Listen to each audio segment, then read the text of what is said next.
আসলে গাইস সবার কি অবস্থা? আশা করি সবাই ভালো আছেন। সবাই থ্যাম্বনেল দেখে তো বুঝেই গেছেন আজকে ভিডিওটি কি হতে যাচ্ছে।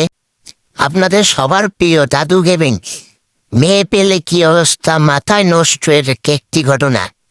সে মেয়ে পেয়ে আমাকে ভুলে যায়। দেখেন সে মেয়ের জন্য কি কি করে। আসসালামু আলাইকুম বড় ভাই। লেভেল আইডি তোমার আইডি পাতলা দেখলেই তো লাগবে ডায়মন্ড, আমি তো পাচ্ছি না। তেল লেভেল আপ পাস মারলে যেন যাবে, লেভেল আপ পাস মারলে কি যাবে?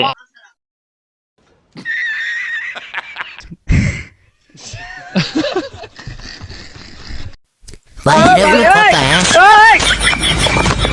ভাই আমিও কিন্তু আমি তার ফানি ভিডিও দেখি, কিন্তু সে একটি মেয়ের কারণে আমাকে যাবে ভিডিও করতেছি দেখেছে ঠিক মেরে দেয়।